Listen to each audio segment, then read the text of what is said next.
Salut chers futurs experts graphistes et bienvenue dans ce nouveau tutoriel. Aujourd'hui, nous voyons comment appliquer l'effet de lumière couleur sur une photo avec le logiciel Adobe Illustrator, l'une des pratiques qui sont plus fréquentes dans Adobe Photoshop. Aujourd'hui, je vous dévoile le secret de cela avec le logiciel Adobe Illustrator. Mais avant de commencer, si vous êtes nouveau et que vous aimez l'infographie, prenez juste une seule seconde pour vous abonner car ici on partage les tutos pour infographie. C'est parti. Pour commencer, nous allons ouvrir le logiciel Adobe Illustrator. Oui, le logiciel est ouvert. Voilà.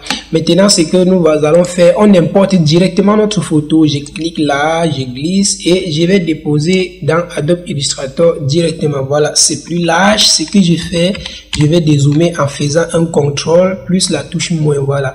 Et voilà, c'est arrivé avec un plan de travail facultatif, donc qui est contraire à notre image. Ça ne dérange pas. On va prendre l'outil plan de travail et ensuite on va venir régler comme ça et régler également comme ceci. Voilà. Le plan de travail correspond désormais à notre photo. Voilà, déjà dans le logiciel Adobe Photoshop, nous voyons souvent que c'est une pratique très compliquée, mais avec le logiciel Adobe Illustrator, c'est aussi très simple car nous allons uniquement appliquer ce qu'on appelle le dégradé et choisir un style de fusion. Donc à la fin de ce tutoriel, vous allez maîtriser l'outil dégradé avec l'outil fusion. Ce qui va faire un mélange sur le teint de la femme et les lumières que nous allons appliquer. Voilà, c'est tout simplement pour un début, nous allons créer un effet très simple. Il suffit de prendre l'outil rectangle, dessiner sur l'ensemble de la photo, voilà, et donner tout simplement un dégradé. Là, nous n'avons pas de dégradé. On va cliquer sur la bibliothèque. On s'en va dans dégradé. On va voir ciel. On peut prendre n'importe quel dégradé là, voilà. Je prends juste un dégradé à deux couleurs comme ça. Maintenant, ce que je vais faire, je viens ici, je vais choisir obscur. Voilà. Vous voyez, ça applique directement le dégradé que j'ai fait sur l'image.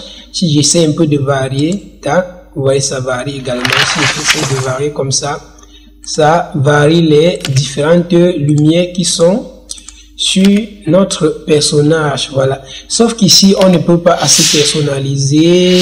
On va dupliquer dans l'objectif d'avoir un autre design. Donc je prends encore l'outil plan de travail, ensuite je vais appuyer Alt, je vais dupliquer et positionner à côté. Voilà, ici on va essayer de faire un design différent. Donc on va sélectionner notre rectangle arrondi et on s'en va dans dégradé. Voilà, maintenant dans dégradé, nous avons déjà une couleur qui frappe. On peut remplacer tout simplement l'autre couleur. On double-clique là, on vient dans le nuancier, il n'y a pas de couleur. Ici on peut choisir notre couleur. Nous-mêmes on va piquer la couleur bleue et on peut la régler comme ça. Voilà, et ensuite on la ramène comme ceci, comme ça.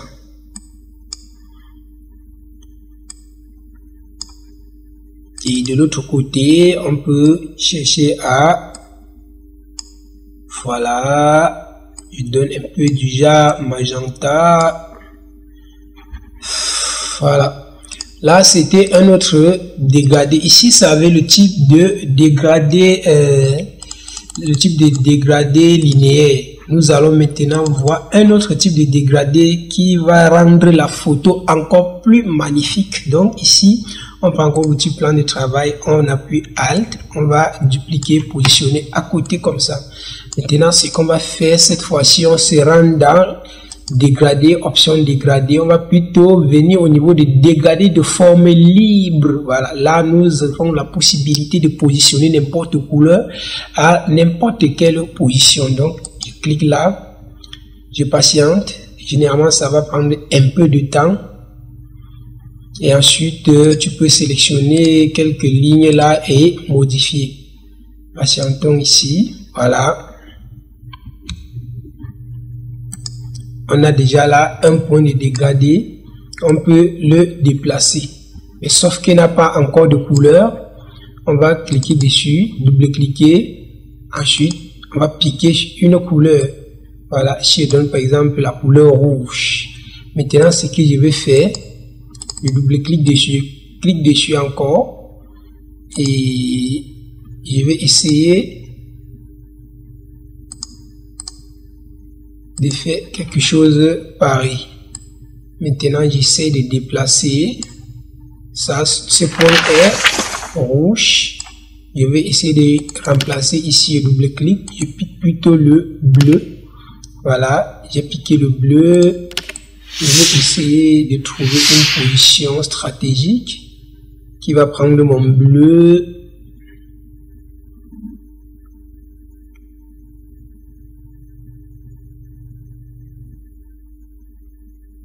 J'essaie de régler.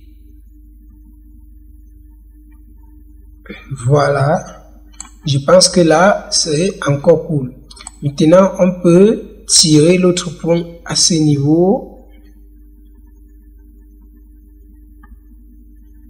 Essayer de régler encore mieux. On double-clique dessus. On va également piquer sur le bleu. Parce que la couleur dominante que j'ai choisie ici doit être bleu, tout comme ça peut être magenta ou rouge, parce que ça en fait déjà partie de nos couleurs que nous avons sélectionnées. Ensuite, on revient comme ceci, on essaye de la positionner. Voilà. Maintenant, vous avez vu un petit design que nous avons appliqué dans notre vignette, c'est-à-dire c'était incrusté dans un cercle. Donc ici, on va tout simplement encore dupliquer dans l'objectif de faire notre cercle. Là, j'appuie Alt, donc je prends l'outil plan de travail, j'appuie encore sur Alt, je vais cliquer, dupliquer vers le bas plutôt. Ensuite, je remonte comme ceci.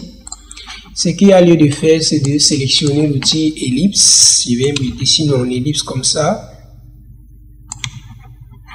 Je vais mieux la positionner. Voilà, je sélectionne l'ensemble, clic droit, ensuite je vais dire créer un masque d'écrêtage. Une fois que j'ai créé mon masque d'écrêtage, je vais ajouter un peu d'effet d'ombre en bas là. Voilà, je vais prendre encore l'outil cercle, je vais dessiner comme ça. Je vais encore venir, je donne ce dégradé, voilà, je rentre dans l'outil dégradé et double-clic. Là, je vais donner le noir, je double-clic ici, je donne également le noir. Maintenant, ce qui est fait, double-clic là, je mets ici à 0%, je mets à radial, je prends maintenant l'outil dégradé, je vais aplatir mon dégradé comme ceci. Ensuite, je vais le positionner là, clic droit dessus, disposition, arrière-plan. Voilà. Et le tout est joué. Je pense que c'était tout pour ce tutoriel. Si vous n'avez pas bien compris quelque chose, nous sommes ouverts en commentaire pour vous. Et si vous avez aimé le tutoriel, ne vous en passez pas de liker. Si vous souhaitez également nous accompagner à faire mieux développer cette plateforme des futurs experts graphistes, aidez-nous tout simplement en partageant le tutoriel dans toutes les plateformes où vous interagissez, Facebook, WhatsApp et tout ce qui peut encore exister. Voilà, n'oubliez pas de commenter, de liker, vous abonner aussi si vous aimez l'infographie. À la prochaine dans notre tutoriel. Je vous aime. Ciao.